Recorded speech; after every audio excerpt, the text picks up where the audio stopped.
Hi, this is Loretta Swit, and you're listening to TV Confidential.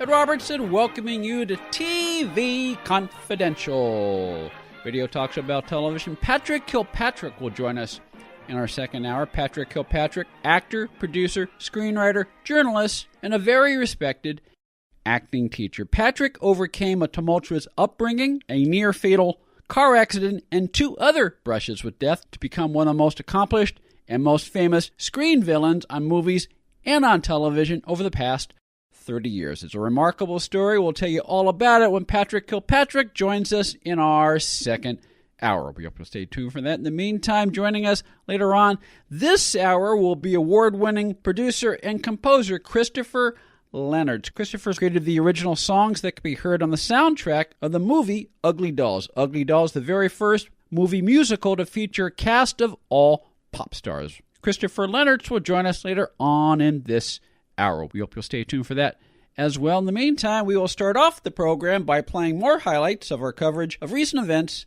at the Hollywood Museum, including the new exhibit Remembering Lucy, honoring Lucille Ball, and including props, costumes, and memorabilia from Lucy's film, radio, and TV career, as well as some personal items. Remembering Lucy will be on display in the Redheads Only room on the first floor of the Hollywood Museum throughout this summer. There was also a special preview of the Remembering Lucy exhibit that featured a lot of film and TV celebrities and entertainment authors, including our friend Jim Colucci. Jim Colucci, author of such books on television as Golden Girls Forever. We're with Jim Colucci. Jim Colucci from CBS Watch magazine, author of many books, including the Golden Girls Forever. And working on a upcoming book about the Love Boat. Yes, it's to be called Love Boat Forever, and I have to say it's taking me forever because there are so many amazing people who stop by that show.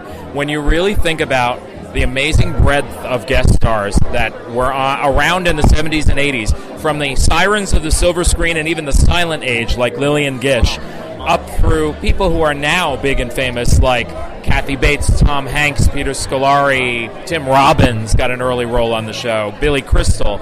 It's an amazing crossroads. Throw in sports figures. You had Hulk Hogan, Bruce Jenner, Joe Namath. It's just Reggie Jackson. Just an amazing cross-pollination of pop culture that I am having so much fun diving into. Reggie Jackson did a Love Boat? Reggie Jackson on the Love Boat. Can you believe it? Harlem Globetrotters on the Love Boat. You know, the amazing thing about the Love Boat, because it ran a good 9-10 years, and it really did, as you just alluded, it captured like 2 or 3 generations of film and television history. It did, and that's what what I love about it, that it really is a great time capsule of that period. And that period, I didn't know it at the time, was magical because of all the people who were around and wanting to work. Olivia de Havilland, who's still with us, thank God, at 102, an Oscar winner, Gone with the Wind, did the Love Boat.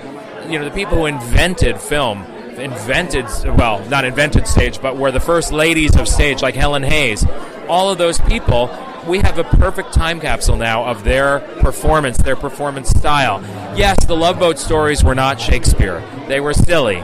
But it was still a chance to, as a viewer, meet up with old friends, people you've loved in other things, and see how they're doing in the 70s and 80s. See them decked out in the best gowns by Nolan Miller and in the best hair and makeup, and see them on a pleasure cruise and falling in love. It's just such a magical way to experience all these people, and as I said, crossing paths in ways that you'd never see them cross paths. You would never expect to see somebody from a movie of the 30s in the same episode as a Bayo, Scott or Jimmy. I mean, you would never see the Bayos in a 1930s classic screwball comedy, but you would see them with some of the stars of that. It's just amazing to see how it all came together.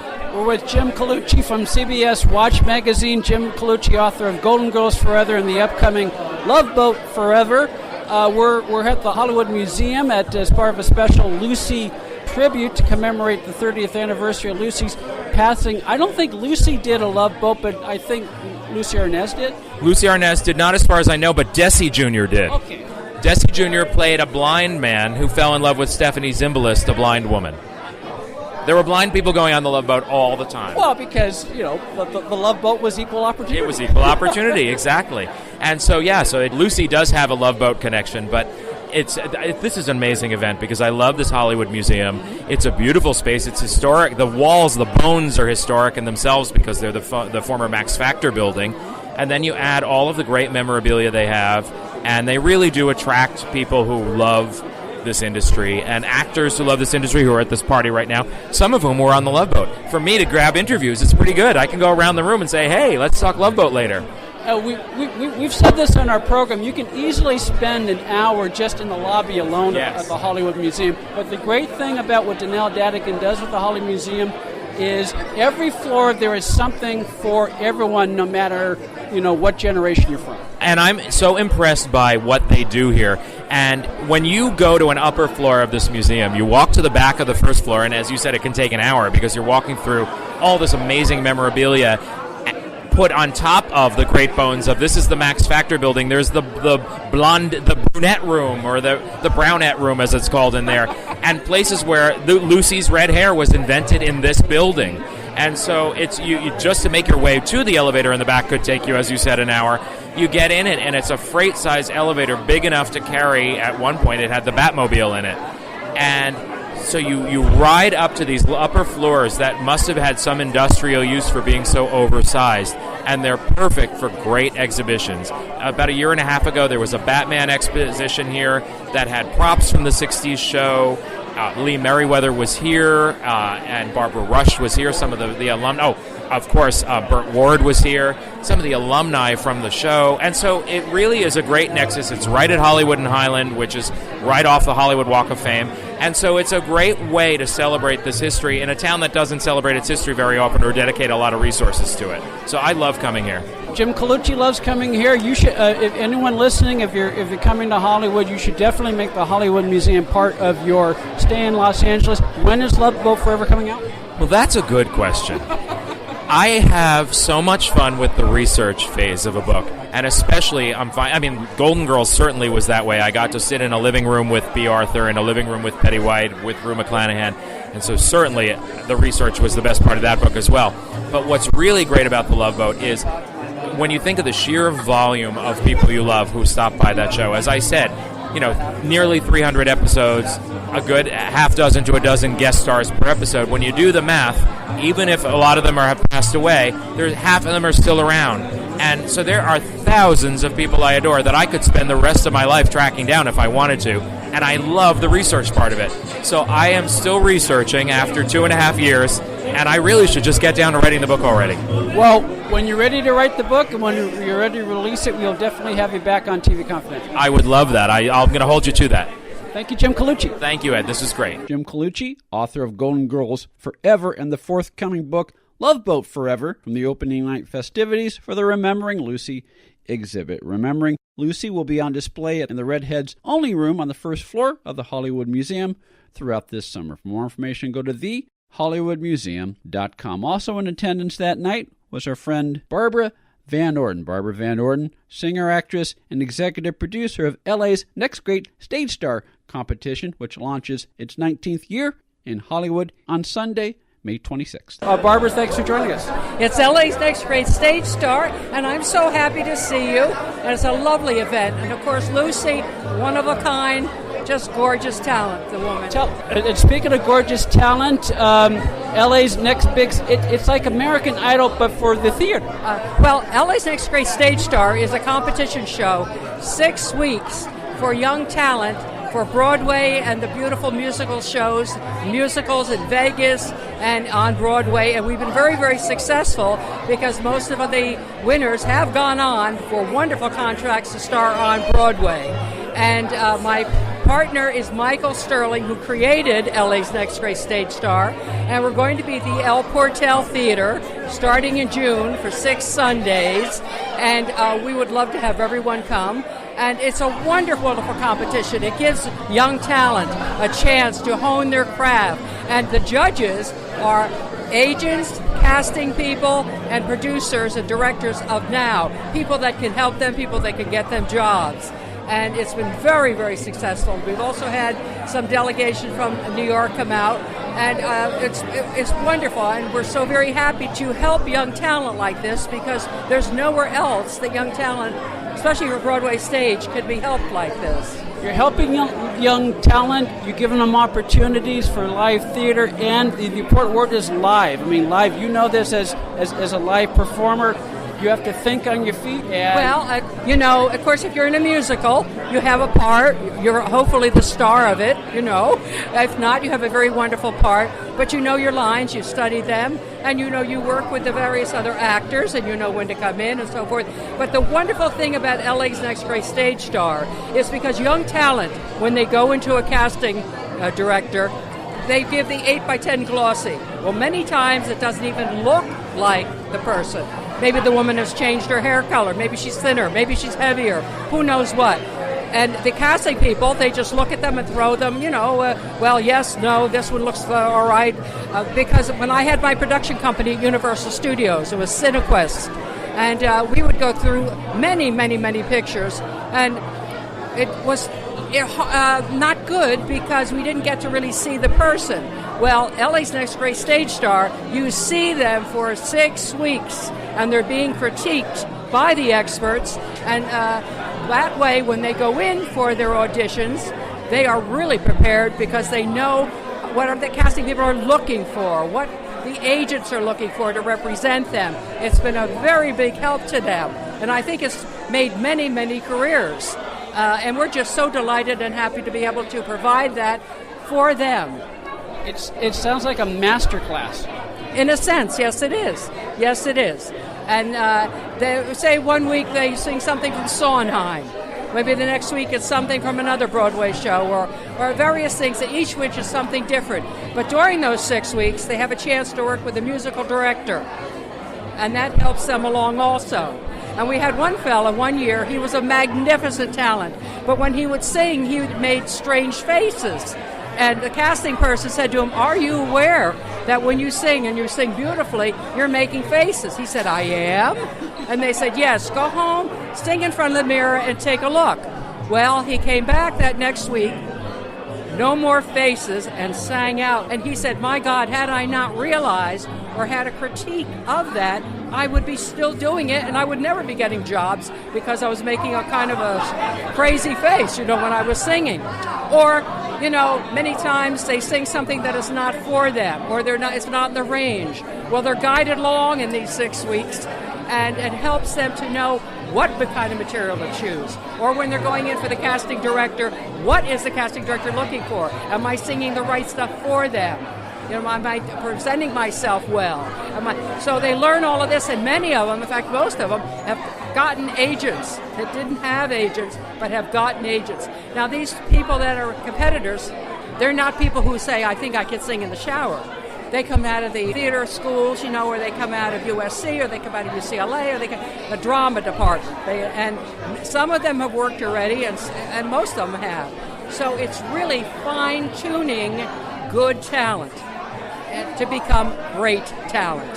If I remember correctly, when you worked with Sinatra, it was very important to you that if you're ever in a position to pay it forward, because Sinatra was very generous with his time in helping you when you were young, so in a lot of ways, you're kind of carrying on what Frank did for you with LA's Next Great Big Star. Well, I say this, I was very fortunate in my early career performing because I did, I opened for Frank Sinatra a lot, the girl singer type of thing. And I learned much from him. And I was so grateful because he was a master at what he did. But he said to me, "Barbara, as you go along in your career, whenever you get the chance to help young talent, please do." Because he always did, And he was very mercurial, and he was a complicated man, and he certainly hated the press. But he was a wonderful, wonderful human being, and he helped so many people in so many different ways. And so I'm saying, Frank, I'm doing it. I'm helping them. So I'm happy to do it. Someone helped me, and I would like to help others. Our friend Barbara van Orden, it's always great to talk to you. Thank you so much. It was lovely speaking with you. Thank you so much. Barbara van Orden, singer-actress and co-executive producer of LA's Next Great Stage Star competition, from the opening night festivities for the Remembering Lucy exhibit at the Hollywood Museum. LA's Next Great Stage Star 2019 starts Sunday, May 26th at the historic El Portal Theater in Hollywood and continues every Sunday after that, leading up to the grand finale on Sunday, June 30th. For more information, go to elportaltheater.com/stageshow.html or facebook.com/Los Angeles Next Great Stage Star competition. Also in attendance at the Remembering Lucy event at the Hollywood Museum was our friend Mary Ann Anderson. Mary Ann Anderson, author of Ida Lupino, Beyond the Camera, and other books on film and television. Mary told us about another upcoming event this summer at the Hollywood Museum. Plus, she shared a funny story about Ida Lupino and Lily Tomlin. Good to see you, Mary. Great to be back. Great to see you. Lily Tomlin was a great fan of Ida Lupino's. I met her for the first time about 10 years ago. She did an impersonation of Ida as Lily from Roadhouse. Lily is a great fan. I'm a great fan of Lily's. And one of my friends at the Stables told me she was there one day imitating me. I started the prank on Lily Tomlin was imitating you? Yes. Well, we're tall enough from the back, So anyway, on April Fool's Day, I had a friend of mine help me put a answering machine message on her phone. I have probably 30 hours of Ida leaving me answering machine messages. They're all like movies or she's selling something. The message that was placed on their phone was Ida selling wipes. And I saw on the internet Lily as Ernestine interviewing Joan Crawford. So as a April Fool's Day gift, I had that sent to them. That sounds like something that Lily and Jane would sell as regular TV shows. I also have another tape of Ida stating that she was going to Tahiti or Greece, and that Betty Davis could do the housekeeping. We're here with Mary Anderson here at the Hollywood Museum. We're at the Lucy special lobby tribute exhibit commemorating the 30th anniversary of Lucy's passing. Now, I understand, you recently met with our mutual friend Danelle Dadigan, who is the founder and president of the Hollywood Museum, and I understand there may be a tribute exhibit in the works for your friend Olivia de Havilland? Yes, it's my understanding it's supposed to be the end of May. I have a letter from Olivia de Havilland that's handwritten, about 10 pages. Ida sent her many teddy bears between 1985 and 1995. And in 2002, Olivia took the collection and she donated it to a toy store in Paris. And Ida kept a matching bear, so the museum has the letter, a matching bear, and it's a very special letter. Olivia never wrote such a long handwritten letter, is what I was told. Olivia just turned 101? She'll be 103 July 1st. My goodness, but she looks terrific. From what I understand, she does. I was concerned. I wanted something special for her because, unfortunately, she did not win the Fox FX lawsuit. She won the first part, then she lost the second. So I wanted something special. She was a great friend to Ida. She was supportive to me after Ida passed away. And Olivia still communicates with you. I get occasional email. I've been trying to track down the mink coat. Ida left Olivia a mink coat, an Ozare mink coat. And I had the lining changed, and I had Livy put in the mink coat, and I'm hoping someday that coat will show up at the museum.